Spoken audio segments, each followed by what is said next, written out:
I'm Dr. Yasapa from Zion Law School. So let's continue with the Gospel and the Zodiac. The Secret Truth About J.C. the Christ Figure by the Reverend Bill Darrell-El. All right, y'all. We are on page 174. 174. So let's get going. So I stopped the last video with the quote from Auguries of Innocence. What a title, right? Auguries of Innocence. You should know by that title that this person is very far from innocent, right? But anyway, the quote is, "To be in a passion, you good, capital G-O-D, may do, but no good, lowercase g-o-d, if a passion is in you." And at the time that when I initially did that, I didn't have any idea about what that meant. That was about 6:30 this morning. So having looked at it just now, I think what the author is saying, the first line, to be in a passion. This is to be passionate about something you're doing. You, capital G-O-D, good you may do. Okay? But no good if a passion is in you. So if the passion is in you, that's the animalistic, uncontrolled urge or the thoughtless, passionate crime committed. Like, you know, they say that murder is a crime of passion. You're not thinking, right? You're just acting. I think that's what this is meant. To be in a passion is to be passionate about a goal, a project, doing something, okay? But to be, or if the passion is in you, again, that's the animalistic nature or the urge to do something that's unthinkable. Anyway, let's continue. Well, y'all put your thoughts in the comment. Let me know, what do you think about what this, what those two lines mean?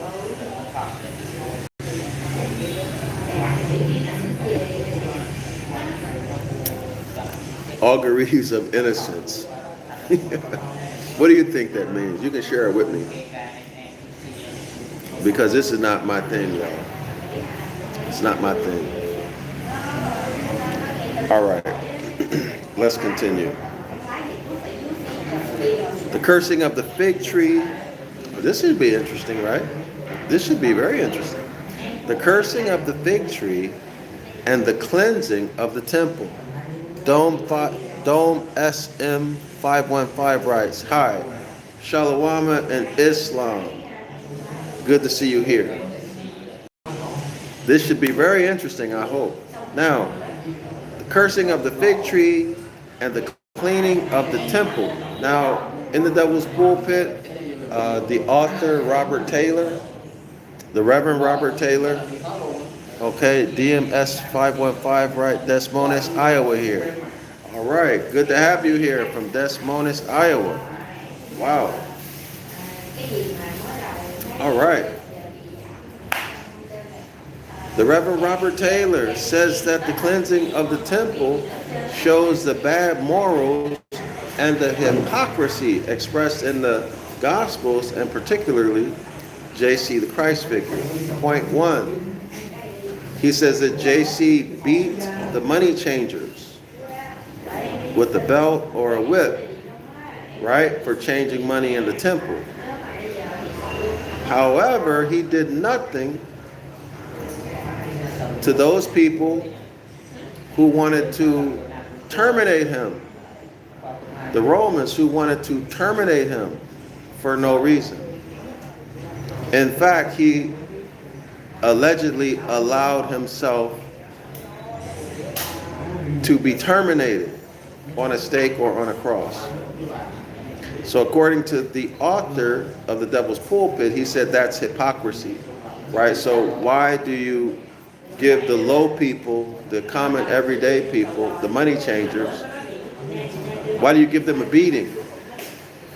But the elites, you let them do whatever they want to you, beat you, humiliate you, and then terminate you. And you've done nothing wrong. Do y'all see it?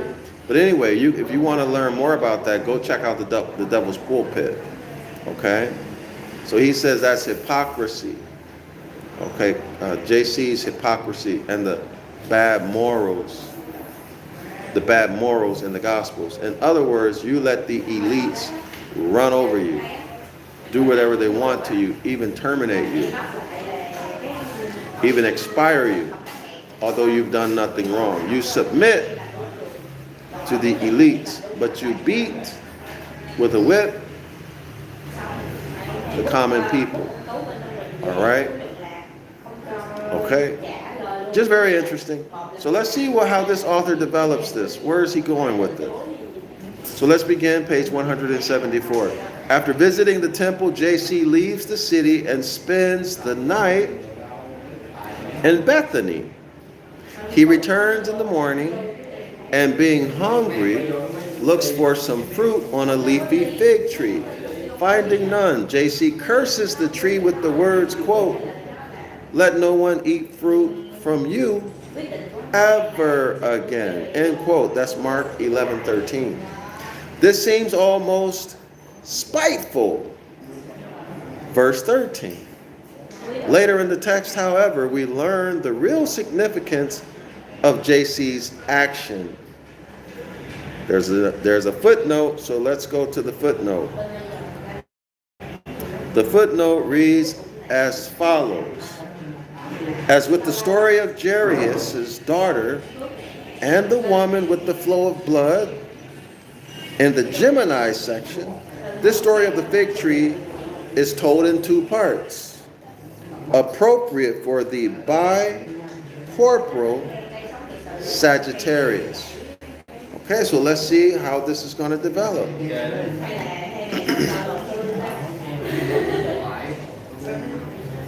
Later in the text, however, we learn the real significance of JC's action. The next day, they find the fig tree, quote, withered from the roots. This is verse 20. And JC uses the whole incident to give a lesson in faith. Whoever has faith in capital G-O-D, so y'all should understand and have in mind who this capital G-O-D is, right? This is not the creator that you may be thinking from Hebrew scripture. Capital G-O-D is a inserted word. In Latin, it means Dios, Zeus. Zeus, of course, is Iesus. Or put the J, Jesus. Okay? Also the tetragrammaton, etc., etc., etc. In Middle German, I believe it's Middle German, capital G-O-D is the modern spelling, the modern day spelling of the deity Odin, Woden, the dramatic deity. All right, y'all? So when you call on G-O-D, that's who you are invoking. It's not who you think it is. Okay? It is not who you think it is. Whoever has faith in Zeus, Iesus, Odin, Woden, believing with his heart, can even move a mountain into the sea. Now, why is it that the sea comes back up? This should make you think immediately of the Raphaim.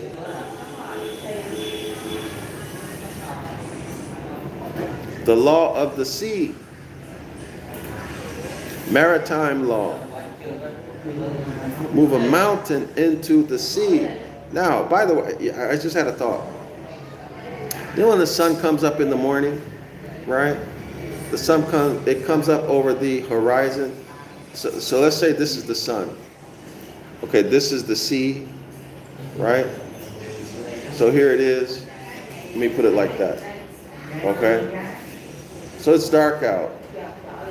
And now we see the sun coming up over the horizon. It looks like the sun is coming what? From under the sea, right? Y'all see that? The sea is what? Mer.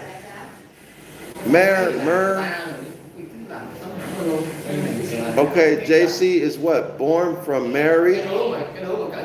Y'all see that? JC is born from Mary.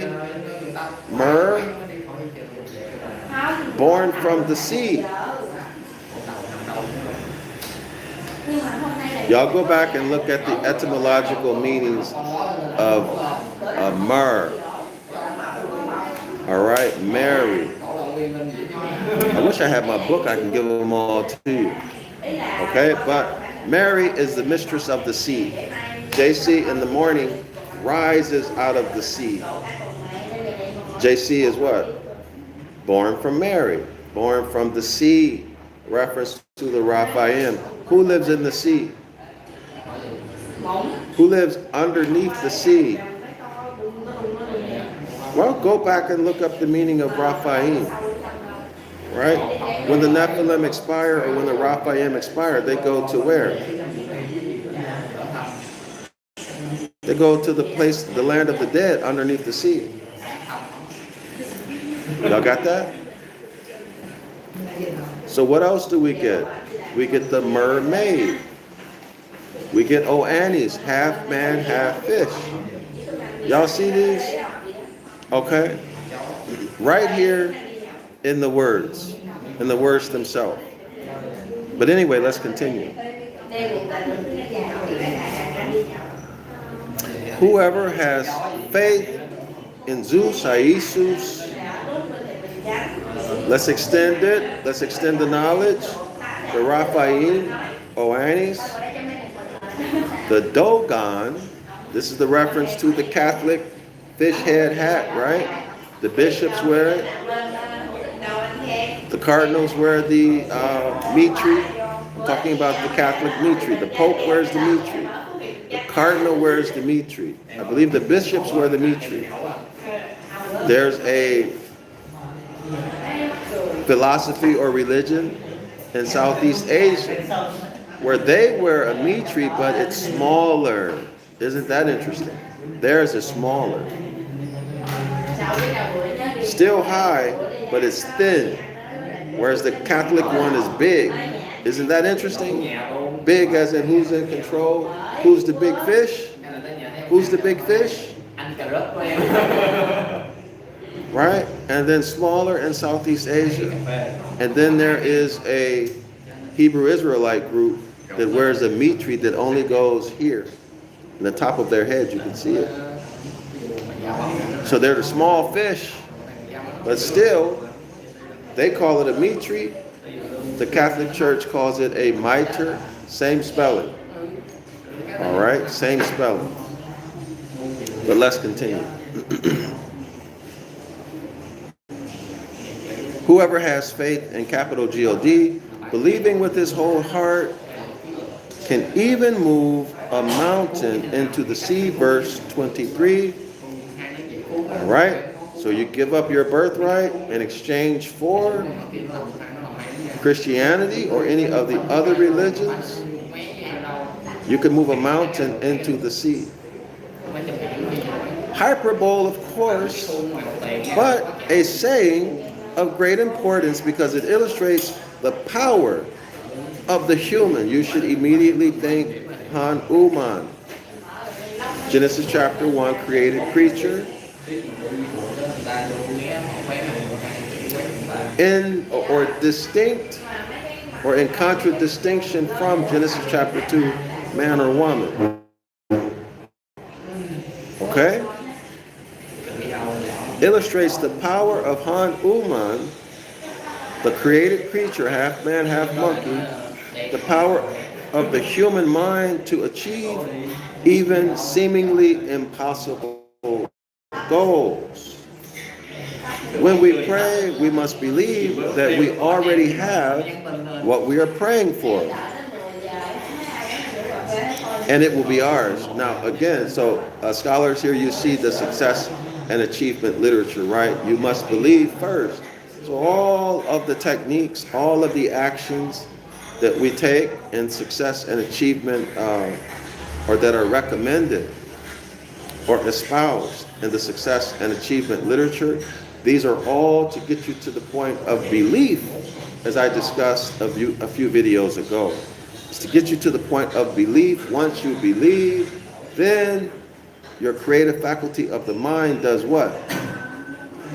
It causes the manifestation or the appearance of what you believe your new reality to be, or your reality to be, to appear in your life, and it becomes your reality. All right? By reality, I mean that you can actually experience it with your senses. Okay? In other words, it becomes yours. So let's continue. When we pray, we must believe, and isn't that interesting too? The act of prayer that you attribute to the deity giving you something is nothing more but the proper use of your mind as a creative power. Psalms 82:6. In other words, connotatively, it's a proper use of your mind to act and express yourself as God. Y'all hear?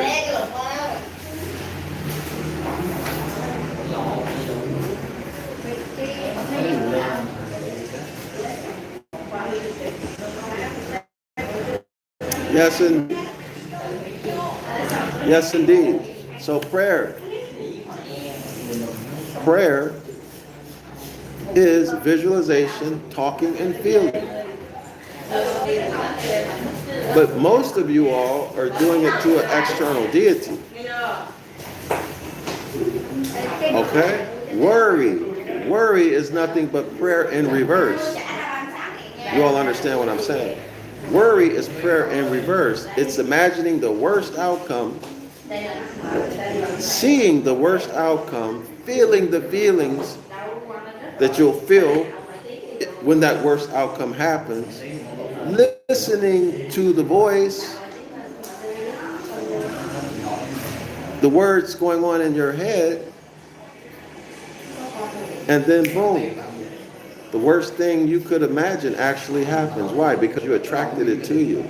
You use your creative faculty in the negative way.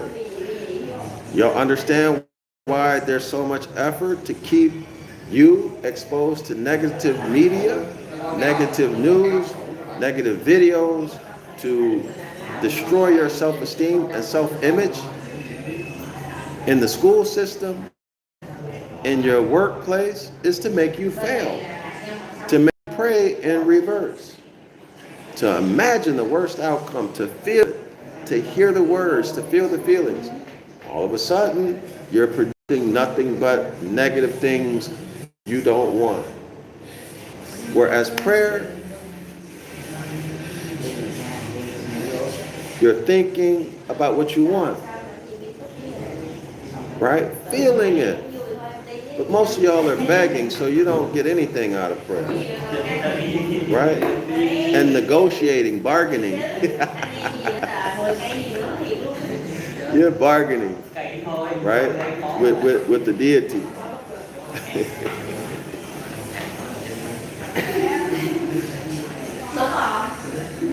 That's why you don't get anything from prayer. All right? And that's the fact. But I'll tell you something where you cannot go wrong. You have it, your intention, your state of mind, that you intend to use optimally all faculties, all talents, and all gifts that you were given at birth. You intend to use them optimally. How about that? Instead of begging and asking for something. You should not, because it's already yours. All you have to do is bring it to you. Create it. How do you create it?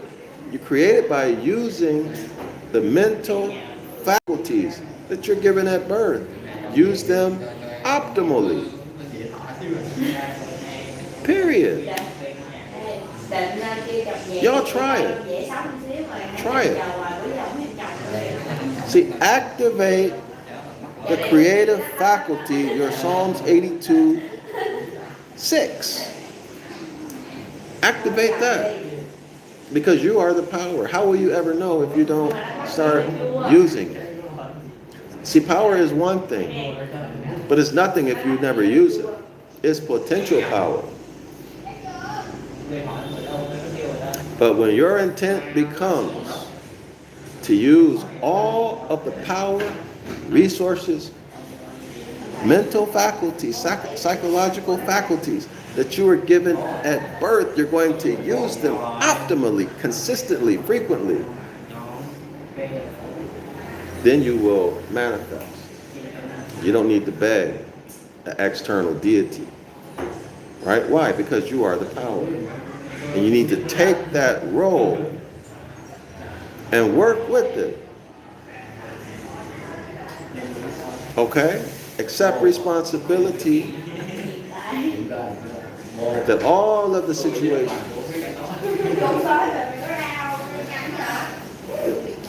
all of the outcomes, you had a role in it. All right? There's your power. Seize that power. Okay? But let's keep moving. Let's keep moving. I think we spent a little bit too much time on it. Let's keep moving. Hyperbole, of course, but a saying of great importance because it illustrates the power of the human mind to achieve even seemingly impossible goals. When we pray, we must believe that we already have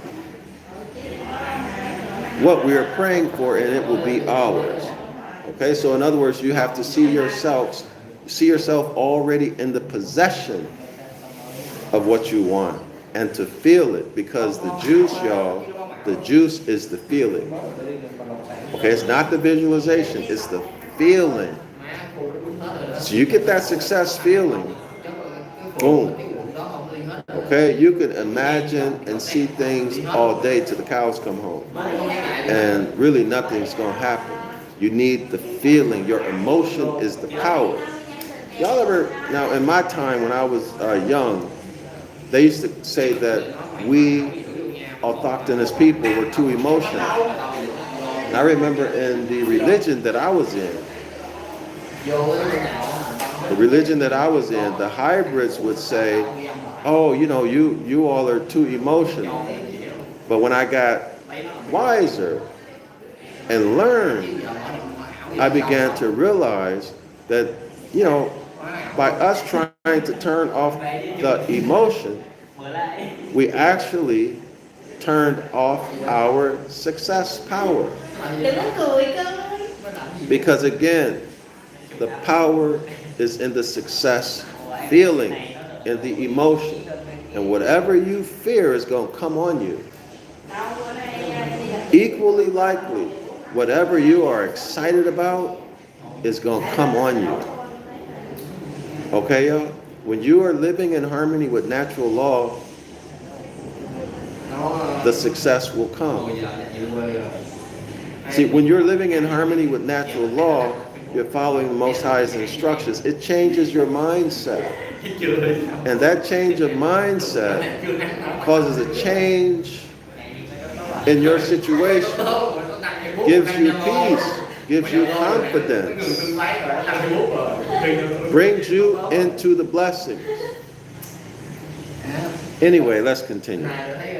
But you can see that the Christianity, they borrow from the mind sciences. all right, the mind sciences that were later repackaged as religions. Okay, later repackaged as religions. Okay, and then repackaged again as what? Success and achievement literature. All right, none of this stuff is new. It's repackaged. It's ancient, just repackaged. And why do they repackage? So that they can sell it and make you think it came from them and you feel lower, more insignificant, right? Which causes you to have more what? More feelings of failure, more failure experiences, etc., etc., etc. When we pray, we must believe that we have already have what we are praying for, and it'll be ours. This is what? This is the secret, right? This is Napoleon Hill's work, Think and Grow Rich. This is neuro-linguistic programming.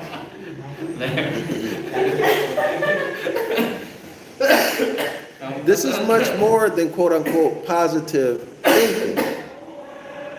And I agree with them. It's more than positive thinking.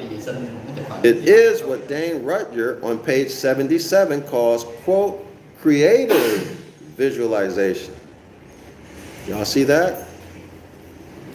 Nothing more than success and achievement literature or the mind sciences. Okay? And it is one aim of the Sagittarian phase of the spiritual life. So creative visualization is an aim, a goal of the Sagittarian spiritual life, whatever that means. That's left undefined again.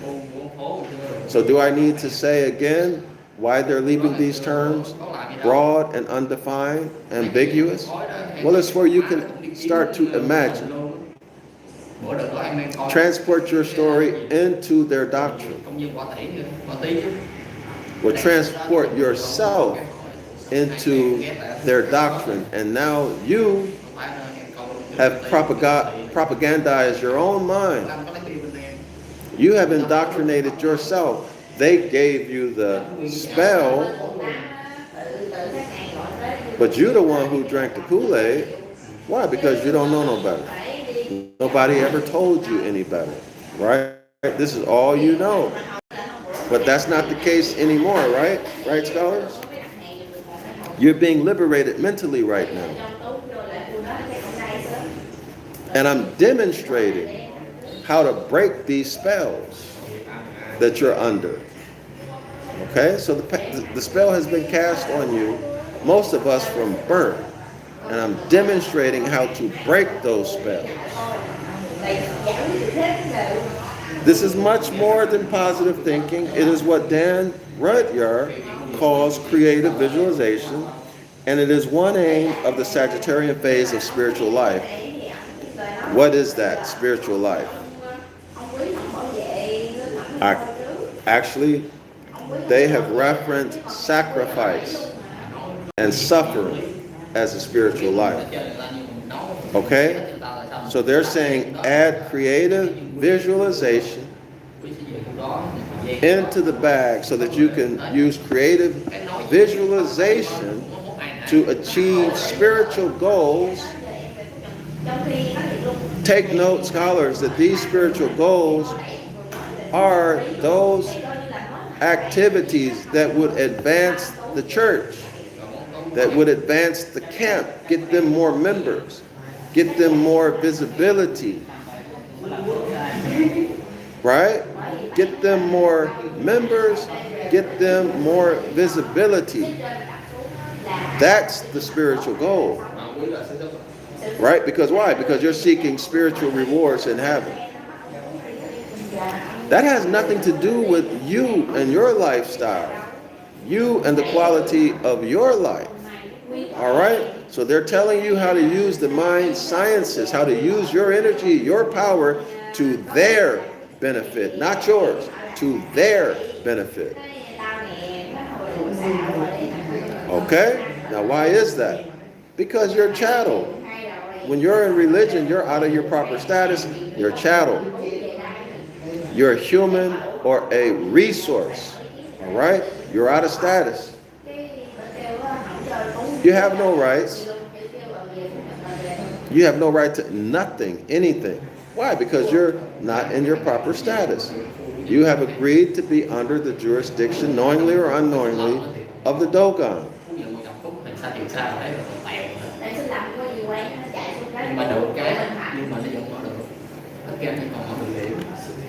Property cannot own property. Property cannot own property. And you're agreeing that you're property by being involved in religion. All right? You gave up your birthright. Or you were escheated. Right? So when they hit you with bills of attainder,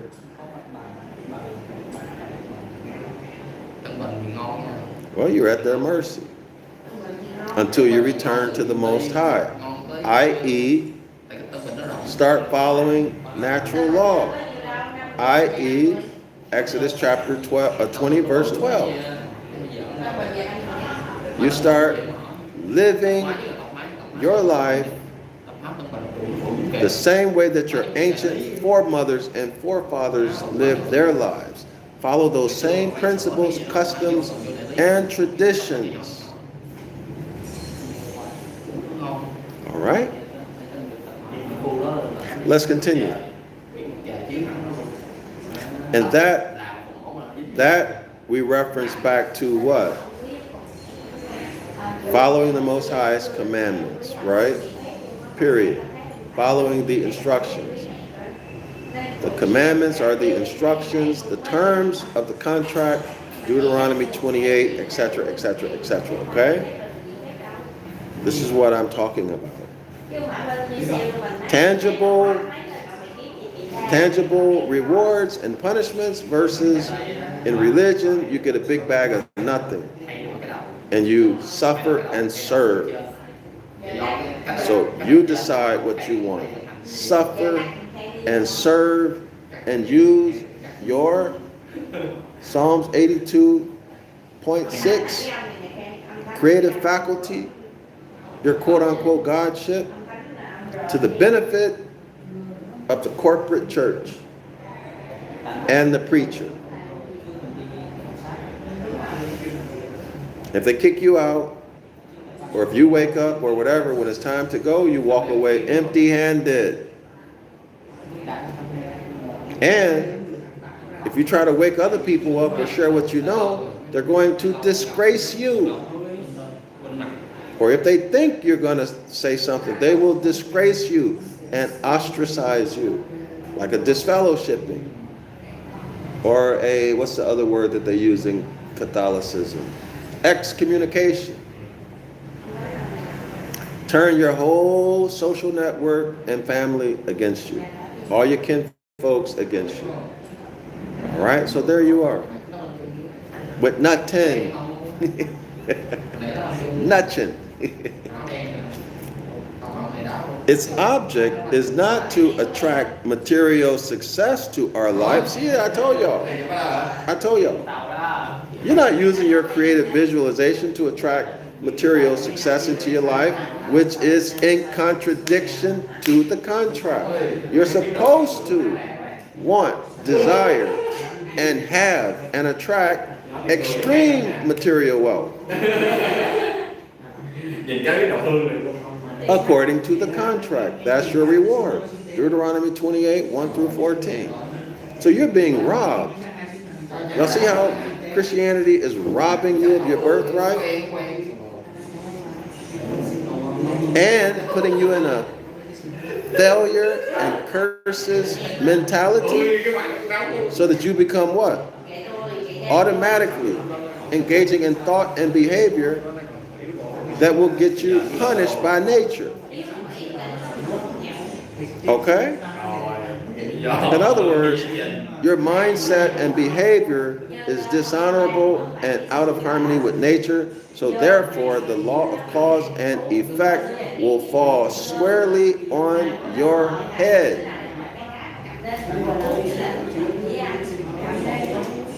Its object is not to attract material success to our life. Its application is principally to the spiritual life. See, that's to the benefit of the church, to the camp, to the assembly, operating as a kind of spiritual alchemy. That ain't got nothing to do with you.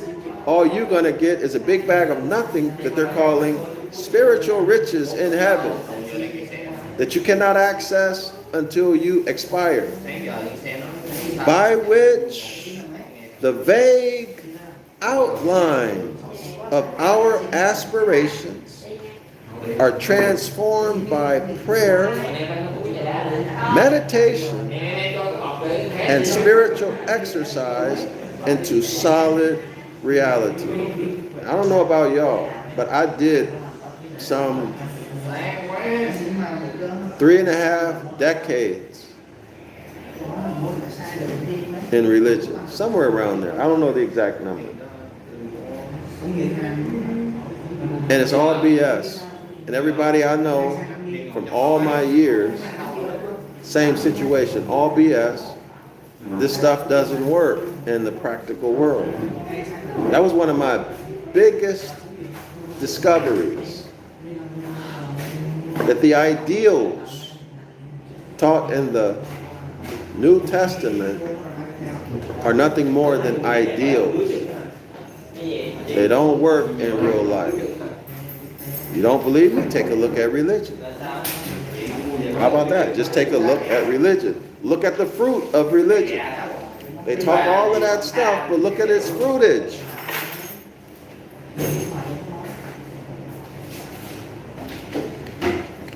Look at what's happening in churches, in Hebrew Israelite camps. What about in Christian nations? Look at what they do. War, divorce, homosexuality. Look at how brutal it is. Look at their fruit. All right?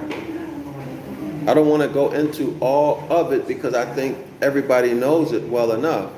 You jump out of the church into a Hebrew Israelite camp or assembly or church, and you quickly realize within a year or a couple years that you jumped out of the frying pan into the fire. They doing the same old stuff.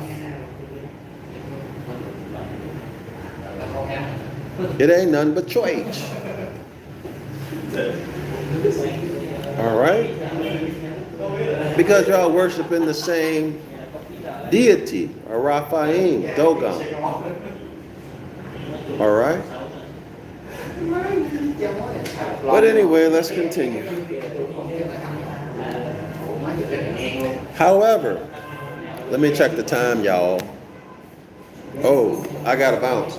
Be sure to support my project to write the book of the law in Ancient Ibaryath, i.e. Paleo Hebrew.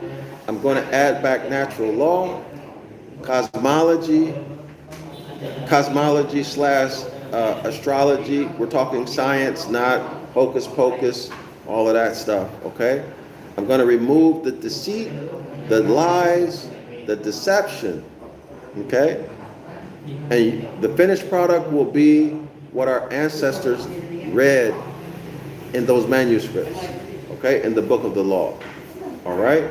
You'll see the Ibaryath words, you'll see their etymological meanings, you'll see how I rendered those words, you'll see the part of speech, in other words, how that word functions in a sentence. You'll see, I might even put the morphology, depending on how much support I get, right? Because this is a big project, very, very big, very big.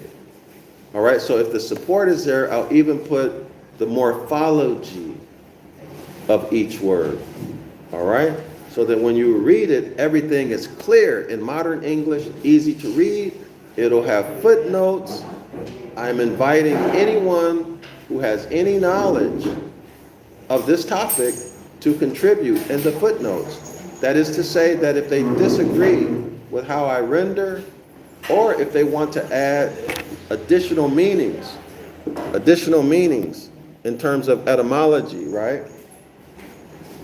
Then they can do it, or even morphology. All right? Because the point of this is for us to have our own book of the law. All right? I don't claim to be right about everything or even to know everything. I don't. So I have no problem with anybody adding to it as long as they know what they're talking about. Right? I mean, opinions and viewpoints, not a big deal to me. Okay?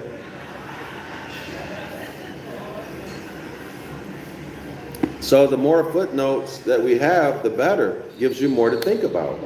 Right? Me personally, I don't have a dog in the race about what you believe. That's between you and you or whoever else, but nothing to do with me. Islam to all the Moors. I'm Dr. Yasapa. Be sure to support this project. Also, if you want to buy any of my literature, I've written many ancient Ibaryath books. Links to many of them are in the description of this video. Also, be sure to subscribe to the 101 Ancient Ibaryath course. Come see me live online in the 506 Curses course. The link is also there. All right? So if you feel it in your heart to support the work that I'm doing, if it has value for you and you think it'll have value for other people, be sure to support my work. I'm Dr. Yasapa from Zion Law School. Shalom and Islam to all of the Moors, regardless of your family, i.e. nation or tribe.